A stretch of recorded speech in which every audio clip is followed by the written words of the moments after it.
So hello friends, welcome back to new video. मैं अभिषेक और आप देख रहे हैं लेगेसी स्टडी चैनल। सो आज की इस वीडियो में देखने क्लास 11th का जो अर्थशास्त्र का यूक्लिड टेस्ट है उसके लिए वेरी इंपॉर्टेंट क्वेश्चन को आज की इस वीडियो में हम लोग देखने वाले हैं। तो वीडियो काफ़ी इंटरेस्टिंग होने वाला है, तो वीडियो को लास्ट तक जरूर देखना। तो आप लोग यहाँ पे देख सकते हो फुल मार्क्स जो आपका रहेगा, मार्क्स रहेगा आपका 40 और आप लोग को समय दिया जाएगा 90 मिनट, पूरे 90 मिनट आप लोगों को टाइम दिया जाएगा। तो पूरे 16 क्वेश्चन रहेंगे आप लोगों का। तो आप लोगों का सिर्फ यूक्लिड टेस्ट के लिए ही नहीं, आपका फाइनल एग्जाम के लिए बहुत ही ज़्यादा इंपॉर्टेंट क्वेश्चन है। तो वीडियो को लास्ट तक अंत तक जरूर देखना।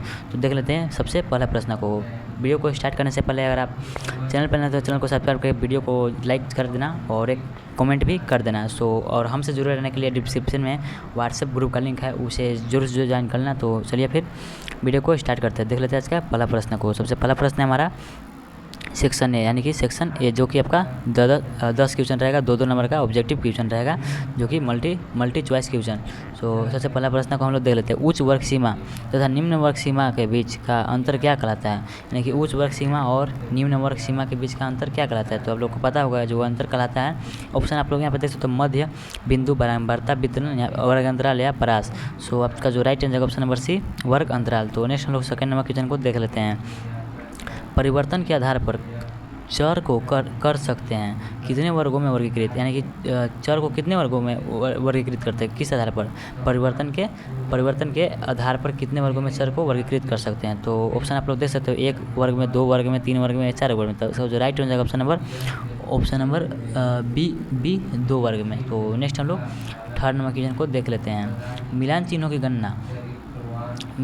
की गणना कितनी संख्याओं के समूह में की जाती है? यानी कि मिलान चिन्हों की गणना कितनी संख्याओं के समूह में की जाती है? तो आप लोग ऑप्शन देख सकते हो, ए में 2, बी में 4, सी में 5, डी में 10। ऑप्शन इधर उधर होगा, तो इसका जो right answer option number C, 5 इसका राइट आंसर है। नेक्स्ट हम लोग फोर्थ नंबर क्वेश्चन को देख लेते हैं। फोर्थ नंबर क्वेश्चन हमारा आंकड़ों के गुणात्मक वर्गीकरण के आधार क्या है? यानी कि आंकड़ों का जो है गुणात्मक वर्गीकरण का आधार क्या है? तो 4 का जो राइट आंसर आप लोग यहाँ पे देख सकते हो, ऑप्शन समय, भौगोलिक स्थान, विषय गुण या मात्रा। तो इसका जो राइट आंसर है 4 का ऑप्शन नंबर सी, विषय गुण।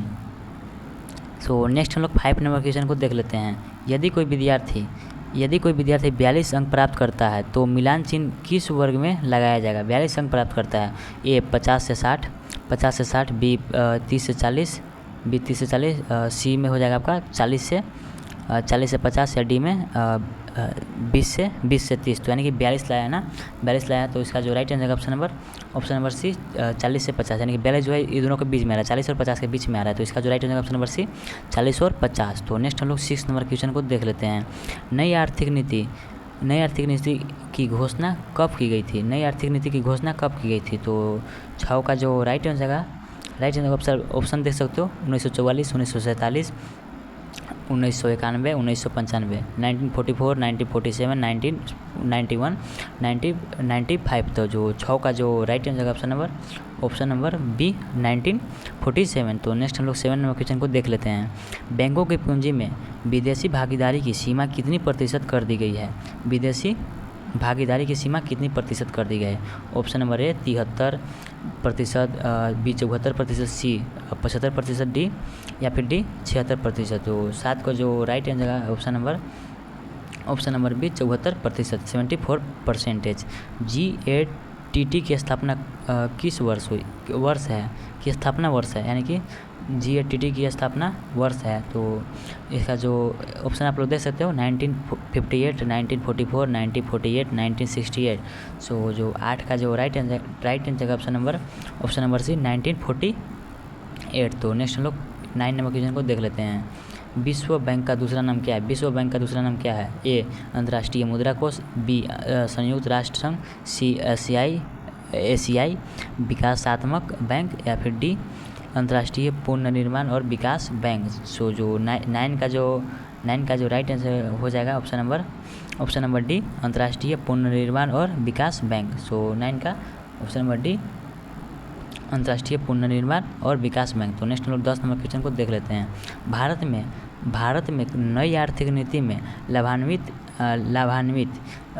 नहीं होने वाला एक क्षेत्र है। ए में दूरसंचार, बी में बी में आधारिक संरचना, सी में सूचना प्रौद्योगिकी या फिर डी में वित्तीय क्षेत्र। तो इसका जो राइट आंसर है आधारिक संरचना। तो 10 का जो right answer option number B आधारिक संरचना। तो नेक्स्ट हम लोग सेक्शन बी का यानी कि 2 नंबर का 2 क्वेश्चन है, 4 नंबर का पूरे वेरी शॉर्ट आंसर क्वेश्चन को देख लेते हैं। तो सबसे पहला प्रश्न हमारा सतत किसे कहते हैं, सतत चर किसे कहते हैं, संतत चर किसे कहते हैं। तो जो इसका जो लोग यहाँ पे आंसर देख सकते हो, ऐसे चर जो निरंतरण बढ़ते रहते हैं सतत चर कहलाते हैं। तो नेक्स्ट हम लोग 12 नंबर क्वेश्चन को देख लेते हैं। सार्वजनिक क्षेत्र में कौन कौन से उद्योग आरक्षित रखे गए हैं। तो इसका जो आप लोग यहाँ पे देख सकते हो, सार्वजनिक क्षेत्र में आरक्षित रखे गए उद्योग हैं। तो कौन कौन से उद्योग हैं यहाँ पे आप लोग देख सकते हो, प्रतिरक्षा उपकरण, परमाणु ऊर्जा उत्पादन तथा रेल परिवहन आरक्षित उद्योग आरक्षित रखे गए हैं सार्वजनिक क्षेत्र में। तो नेक्स्ट हम लोग सेक्शन यहाँ पे जो है सेक्शन सी हो जाएगा। सेक्शन सी का जो कि 3 नंबर का 2 क्वेश्चन है, शॉर्ट आंसर क्वेश्चन को देख लेते हैं। सबसे पहला प्रश्न हमारा एकल विचार एवं द्विविचार बारंबारता वितरण के बीच अंतर समझाइए, यानी कि दोनों के बीच अंतर समझाना है। तो एकल चर के बारंबारता वितरण को एक विचार बारंबारता वितरण कहा जाता है, जैसे किसी छात्र के प्राप्तांक। द्विचर यदि आंकड़ों का संबंध 2 चरों से होता है तो उसे द्विचर कहते हैं, जैसे किसी परिवार के आय तथा व्यय का ब्यौरा यानी कि खर्च का ब्यौरा। तो नेक्स्ट हम लोग 14 नंबर क्वेश्चन को देख लेते हैं, यानी कि 3 नंबर का जो कि क्वेश्चन है तो इसको हम लोग देख लेते हैं। क्वेश्चन में देख सकते हो आप लोग यहाँ पे, भारतीय रिजर्व बैंक ने वित्तीय क्षेत्र में नियंत्रक की भूमिका से अपने को सुविधा प्रदाता की भूमिका अदा करने में क्यों परिवर्तित किया। तो वहाँ पे आप लोग देख सकते हो आंसर, वित्तीय क्षेत्र सुधार नीतियों का एक प्रमुख उद्देश्य यह भी है कि रिजर्व बैंक को वित्तीय क्षेत्र के नियंत्रक की भूमिका से हटाकर उसे वित्तीय क्षेत्र के सहायता की भूमिका तक सीमित कर दिया जाए, इसका अर्थ है कि वित्तीय क्षेत्र रिजर्व बैंक में सलाह के बिना ही कई मामलों में अपने निर्णय लेने से स्वतंत्र हो जाएंगे। सुधार नीतियों ने ही वित्तीय क्षेत्र में भारतीय और विदेशी निजी बैंकों को भी पदार्पण करने का अवसर दिया।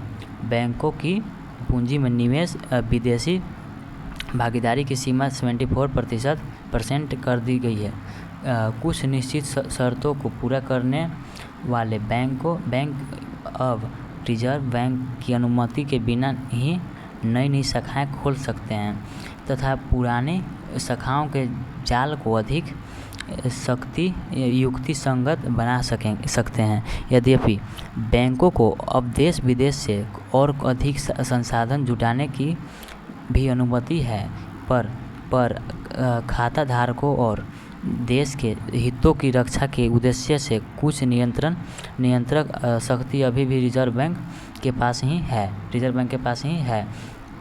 तो नेक्स्ट हम लोग सेक्शन डी का जो कि 5 नंबर का 2 क्वेश्चन है, लॉन्ग आंसर क्वेश्चन को देख लेते हैं। सबसे पहला प्रश्न है हमारा, सुधार प्रक्रिया से कृषि क्षेत्र प्रभावित हुआ है क्यों, समझाइए, इसको समझाना है। यानी कि जो सुधार प्रक्रिया है उससे कृषि क्षेत्र दुष्प्रभावित हुआ है लगता है, तो इसको समझाना है आप लोगों को। तो यहाँ पे देख सकते हो, सुधार कार्यों से कृषि को कोई लाभ नहीं हो पाया है और कृषि की समृद्धि दर कम होती गई है।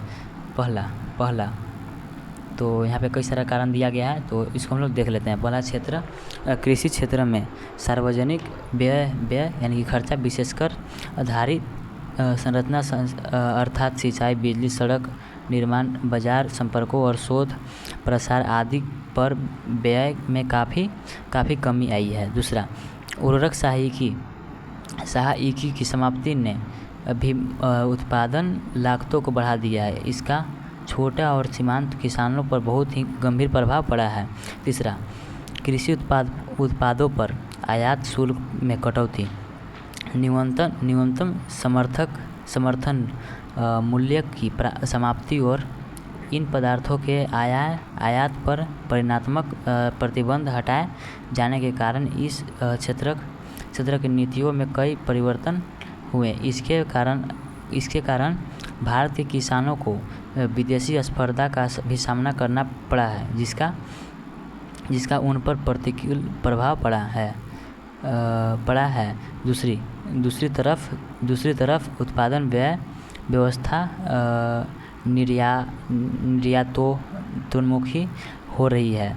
आंतरिक उपभोग की खाद्यान्न फसल के स्थान पर निर्यात के लिए नकदी फसलों पर बल दिया जा रहा है। इससे देश में खाद्यान्नों की कीमतों पर दबाव बढ़ रहा है। इन सब कारणों से कृषि दुष्प्रभावित हुआ है। तो नेक्स्ट हम लोग 16 नंबर क्वेश्चन को देख लेते हैं। स्थायित्वकारी उपाय तथा संरचनात्मक सुधार से आप क्या समझते हैं? तो यहाँ पे आप लोग आंसर पे देख सकते हो। स्थायित्वकारी उपाय अल्पकालीन होते हैं, यानी कि कम समय के लिए होते हैं। इसका उद्देश्य पहला भुगतान संतुलन में आ गई त्रुटियों को दूर करना, अर्थात पर्याप्त विदेशी मुद्रा भंडार बनाए रखना। दूसरा, मुद्रास्फीति का नियंत्रण करना था, अर्थात बढ़ती हुई कीमतों पर अंकुश लगाना। नेक्स्ट, संरचनात्मक सुधार दीर्घकालीन उपाय है, यानी कि लंबे समय के लिए उपाय है, जिनका उद्देश्य पहला अर्थव्यवस्था की कुशलता को सुधारने तथा दूसरा अर्थव्यवस्था के विभिन्न क्षेत्रों की अनियमितताओं को दूर कर भारत की अंतर्राष्ट्रीय स्पर्धा क्षमता को संवर्धित करना है। तो वीडियो 1600 क्वेश्चन आप लोगों का वेरी इंपॉर्टेंट क्वेश्चन हो चुका है। तो वीडियो करते हैं, फिर मिलते हैं नेक्स्ट वीडियो। तब तक के लिए बाय बाय। उम्मीद है कि आप लोगों ने लाइक और सब्सक्राइब कर दिया होगा। मिलते हैं नेक्स्ट वीडियो, बाय बाय।